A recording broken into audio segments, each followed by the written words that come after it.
Ikalawang araw matapos matutunan ni Mugen ang martial arts. Sa kauna-unahang pagkakataon, nagawa niyang padaluyin ang chi sa kanyang buong katawan at naramdaman niya ang panibagong sensasyon na dumadaloy sa bawat sulok ng kanyang katawan. Lumipas ang ikatlo at ikaapat na araw. Bagamat mahina ang kanyang enerhiya, ang panloob na lakas ay unti-unting naiipon sa kanyang katawan. Unti-unti, napagtanto niyang higit pa ito sa simpleng pag-unlad. Mas nararamdaman ngayon niya na mas lalo pa siyang lumakas. Habang nagpapahinga sa ilalim ng puno, biglang naalala ni Mugen ang sinabi ng kanyang ama na iyon na ang oras para siya ay umalis at lubos niya itong ipinagpapasalamat sa kanyang ama. Gusto mo na bang umuwi sa inyo? Tanong ni Lai Chong kay Mugen habang ito naman ay nasa itaas ng puno. Hindi po Ginoo. Sa aking palagay, simula pa kahapon, ang aking chi ay tumataas na, sagot ni Mugen. Ang lahat ng iyan ay nang dahil sa martial arts, sabi muli ni Lai Chong. Sa aking palagay ay mayroon nga akong talento katulad ng sinabi mo noon, sabi muli ni Mugen. Hindi na masama ang iyong ipinapakita ngayon. Ang bilis kung saan nakakakuha ka ng chi ay halos tumataas na, sagot ni Lai Chong. Pero, natutunan ko ding padaluyin ang chi sa aking buong katawan sa loob lamang ng 2 araw na karaniwang nagagawa ng ibang tao sa loob ng 10 araw. Sa aking palagay, nakatulong sa akin ang aking naging panaginip noon tungkol kay Oyezi, sabi muli ni Mugen. Agad namang inihagis ni Lai Chong kay Mugen ang isang espada. Para saan po ito Ginoo? Tanong ni Mugen. Kung ikaw ay talagang may kumpiyansa sa iyong sarili, tingnan natin kung paano ka gumamit ng espada.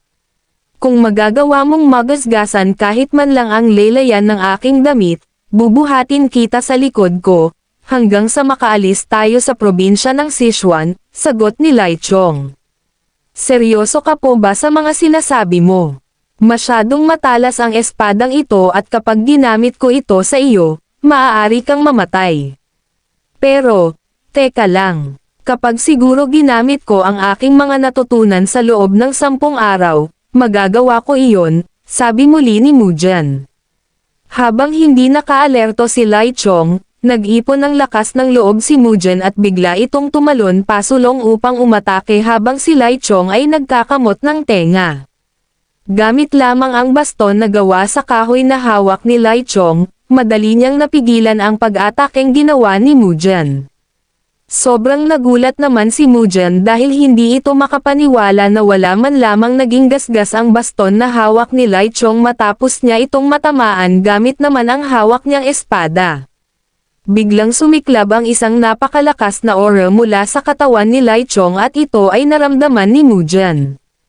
Hindi lamang ito isang alon, kundi, ito ay isang dambuhalang agos na bumangga sa kanya. Tumilapon ng malakas palayo si Mugen at ito ay nakaramdam ng hirap sa kanyang paghinga. Malakas kang itinapon palayo. Ano ang pakiramdam ng makatanggap ng panloob na enerhiya sa unang pagkakataon? Tanong ni Lai Chong kay Mugen. Hindi ito patas. Ang ibig sabihin ba nito, ang maaari lamang manalo ay ang taong maraming chi, sabi muli ni Mugen. Wala akong masyadong chi sa aking katawan, kaya naman, iniiwasan kong makipaglaban sa mga taong maraming chi, ngunit ang martial arts ay hindi ganoon kasimple. Bakit ba parang ikaw ay sobrang dismayado?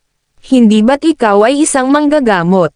Mayroon ka bang hinanakit sa sinuman? Tanong ni Lai Chong kay Mugen. Sinabi mo na tutulungan mo akong matuto ng martial arts. Ngunit, kung ang dami ng chi ang magpapasya sa hindi pangkaraniwang kasanayan, kung gayon, kahit na magsimula ako ngayon, hindi ko ito makakamit, sagot ni Mugen. Kahit na mahina ang iyong chi at hindi marangya ang iyong mga galaw, marami pang paraan para maging isang martial master. Pagkatapos mong maramdaman ang aking chi ngayon, sinubukan mong pilitin ang iyong sariling chi sa iyong espada at pagkatapos ay bigla ka na lamang susuko. Tama ba ako? Maganda naman iyang naisip mo. Pero ngayon, kailangan mong magpatuloy. Sumugod kang muli sa akin gamit ang espadang hawak mo at sa pagkakataong ito, hindi na ako gagamit ng chi, sabi muli ni Lai Chong kay Mujan. Matinding determinasyon ang nanaig kay Mujan at muli itong tumalon gamit ang kanyang buong lakas. Sa isang saglit, pakiramdam niya ay may kapangyarihan ang kanyang talam na hiwain ang kahoy na baston ni Lai Chong. Ngunit sa loob lamang ng ilang segundo, nagbago ang lahat. Naigupo ng nakahihigit na pamamaraan at presensya ni Lai Chong ang pag-atake ni Mujan at ito ay bumagsak sa lupa. Kahit pa hindi ako gumamit ng chi, maaari ka pa ding mamatay ng 3 beses. Ang bilis ng pag-iipon mo ng chi sa iyong katawan ay medyo bumibilis na. Hindi pa sapat ang iyong pangangatawan para ito ay maging espesyal upang kayanin nito ang malaking dami ng panloob na enerhiya. Gayunman, sa kabila ng mga kakulangang ito, taglay mo naman ang sarili mong mga natatanging kalamangan. Matalas din ang iyong pandama pagdating sa chi, at ang iyong pagmamanipula ng puwersa ay mabilis at eksakto kahit na ang iyong mga kasanayan sa espada ay halos nasa 2 antas lamang. Ang iyong likas na pamamaraan ng paglalagay ng chi sa bawat hampas ng iyong espada ay malinaw na nagpapakita ng mga reaksyon ng isang martial artist na nasa 2 antas. Alam mo ba na kahit ang pag-alagala ng walang patutunguhan ay maaari ring maging isang landas? Kaya naman, ang iyong naging pagsasanay sa loob lamang ng 10 araw ay talagang napakahusay, paliwanag ni Lai Chong.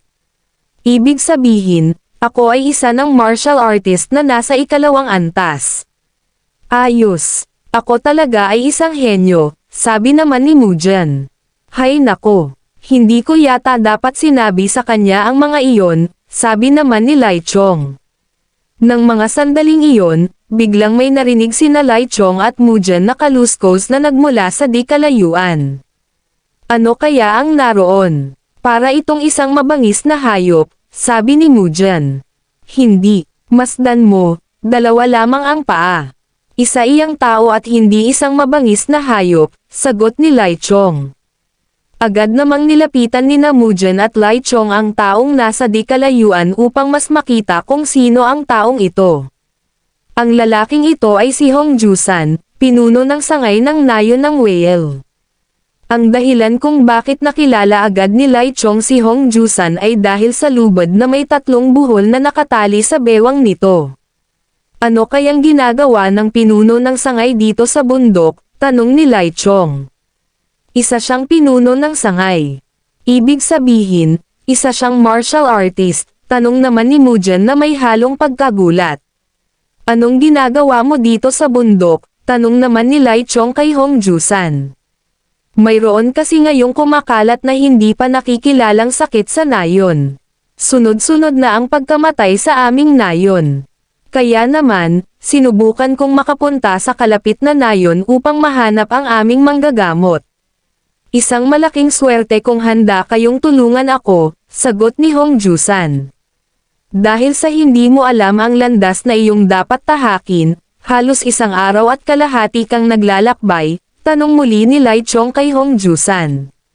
Dahil sa buong buhay ko, hindi ako kailanman umalis sa nayon ng whale, sagot ni Hong Jusan. Maswerte ka at hindi ka nagkaroon ng kumakalat na sakit, sabi naman ni Mujan. Tama ka. Ako at ang aking master ay talagang maswerte.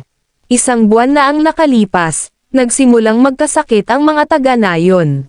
Sa una, napagkamalan itong karaniwang panahong ubo, ngunit di naglaon, higit sa kalahati ng mga taga-nayon ang naapektuhan at 20 katao na ang namatay.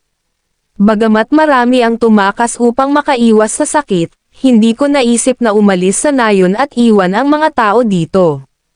Kasama ang aking master, tinulungan namin ang mga nagkaroon ng sakit. Nanatili ako kasama ang aking master upang alagaan ang mga may sakit kasama ang manggagamot ng nayon. Ngunit nang maubos ang gamot, nangako ang manggagamot na kukuha siya ng mga halamang singaw mula sa bundok at hiniling niya na alagaan muna namin ang mga may sakit hanggang sa siya'y makabalik. Kahit lumampas na ang itinakdang araw ng kanyang pagbabalik, hindi pa rin ito bumabalik. Marahil ito ay naantala dahil sa hirap ng paghahanap ng mga halamang gamot. Maraming salamat, nang dahil sa inyo, nakita ko ang daan pabalik ng nayon, sabi muli ni Hong Jusan. Di nagtagal, nasilayan na nila ang nayon. Sa nayon ng whale, sinalubong sila ng tagapagbantay na si Hong Gian at dinala sila sa loob ng isang bahay kung saan nakahiga ang isang may sakit na bata. Maingat na sinuri ni Mujan ang kalagayan ng bata. Sa isang mabilis na paghipo sa pulso, napansin niya ang matinding pagpapawis, malagkit na balat, at isang mahina ngunit mabilis na tibok ng puso. Mainit na mainit ang mga tenga ng bata habang nananatiling malamig ang kanyang mga kamay, na nagpapakita na ang init ay umaakyat patungo sa ulo nito. Ipinaliwanag ng magulang ng bata na ito ay nagsuka at dumaing ng pagkahilo at pananakit ng ulo. Agad na sinuri ni Mujan ang mga sintomas na nararanasan ng bata. Mamasamasang lagnat, mabilis na pulso, naipong init na tila umuusok, iritabilidad, at pagsusuka. Ito ay isang kondisyong uri ng epidemya. Ano sa palagay mo ang kanyang sakit at ano kaya ang gamot dito? Tanong ni Lai Chong kay Mujan. Bagamat kahawig ito ng lason ng apoy na dulot ng init ng tag-init, wala itong katangi-tanging maasim na amoy. Kapag hindi ito nagamot, maaaring umakyat sa kanyang ulo ang init at magdulot ng pagkabulag o maging ng kapansanan sa pag-iisip. Angkop na gumamit ng karayom para sa kanyang paa, noo, kilay, at sa tuktok ng kanyang ulo. Para naman sa gamot, angkop na gumamit ng Ophiopogan, Trichosanthus, Platycodon, at mga damong fritillaris, sagot ni Mujan. Magaling! Nabasa mo talaga ng mabuti ang Neijing text. Kung ganoon, simulan mo na ngayon ang panggagamot, sabi muli ni Lai Chong kay Mujan. Kahit kinakabahan, inihanda pa din ni Mujan ang kanyang mga gagamiting karayom. Ang paa ng bata ang kanyang uunahing tusukan ng mga karayom, at habang ginagawa niya ito, naiisip niya kung talaga nga bang kaya niyang gamutin ang bata kahit na ito pa lamang ang unang beses na gagawin niya ito. Bago pa man maitusok ni Mujan ang karayom sa paa ng bata, ginamit ni Lai Chong ang sarili niyang chi upang gabayan si Mujan ng tamang pagsisimula. Sa tingin mo ba, ang pag-aaral kung paano gamitin ang chi ay para lamang sa martial arts? Bilang manggagamot, ang iyong matalas na pakiramdam sa chi ay isang malaking tulong para sa iyo, sabi muli ni Lai Chong. Sa tulong ng chi na ginamit ni Lai Chong, malinaw na nakikita ni Mujan ang loob ng katawan ng bata, na para bang sumisilip siya sa isang malinaw na batis na puno ng maliliit na bato. Natukoy din niya ang isang masamang enerhiyang naglalagablab at namumuo sa loob ng katawan ng bata na tinatawag na Deadly Chi. Nakikita mo rin ba ang Deadly Chi? Tanong muli ni Lai Chong. Oo Ginoo, sagot ni Mujan. Kung ganoon, ipagpatuloy mo ang iyong panggagamot at obserbahan mo kung ano ang magiging epekto nito para sa bata, sabi muli ni Lai Chong. Maingat na itinusok ni Mujan ang mga karayom sa mga parte ng katawan ng bata at maingat na dinaluyan ito ng kanyang enerhiya. Nang mga sandaling iyon naman ay tahimik lamang na nanunood sina Hong Jusan, Hong Gian, pati na din ang ama ng batang ginagamot ni Mujan. Hindi naglaon, ang masamang enerhiya sa loob ng bata ay naglaho at tuluyang nawala. Namangha ang mga taga-nayon at pinuri si Mujan sa kanyang husay sa panggagamot. Nakahinga naman ng maluwag si Mujan matapos niyang matagumpay na magamot ang bata sa sakit nito. Magaling ang iyong ginawa. Ngayong araw na ito ay marami kang kaalaman na natutunan at ikaw na ngayon ang mayroong pinaka nasisiyahang mukha. Ngayong araw ding ito, maaari ka nang matawag na isang tunay na manggagamot, pagmamalaking sabi ni Lai Chong kay Mujan. Gayunman, habang ang nayon ay unti-unting napawi ang pangamba at nakadama ng ginhawa, may isang aninong nakaambas sa itaas.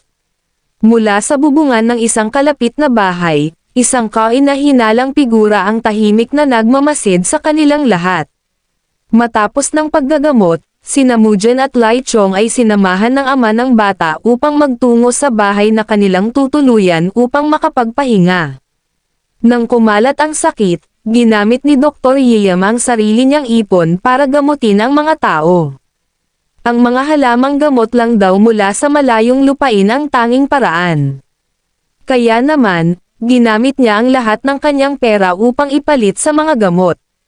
Hindi naglaon. Lahat ng tao sa nayon ay pinagsama-sama ang kanilang pera at ibinigay ito sa kanya upang ipagpalit din ng mga halamang gamot. Nang dahil sa ang mga nagpapalit ng mga halamang gamot ay hindi palaging pumupunta sa mga maliliit na nayon gaya ng aming nayon, nagpunta siya sa bundok upang maghanap ng mga halamang gamot habang hindi pa dumadating ang mga nagpapalit. Sa totoo lamang, hindi ko gusto si Hong Jusan. Wala kasi siyang ginawa kundi magpagala-gala lamang maghapon. Pero, kung hindi dahil sa kanya, hindi kayo makakarating dito sa aming nayon at hindi magagamot ang aking anak. Ang paggaling ng aking anak ay talagang nagpagaan ng loob ko. Narito na tayo. Maaari kayong magpahinga dito. Walang kagamitan sa loob pero kahit ganoon, sana ay maging komportable kayo rito. Sabi ng ama ng bata kina Mujen at Lai Chong. Maraming salamat po Ginoo, sagot ni Mujen. Matapos may hatid sa lugar ay agad ding umalis ang ama ng bata habang sina Mujen at Lai Chong naman ay pumasok na sa loob para makapagpahinga.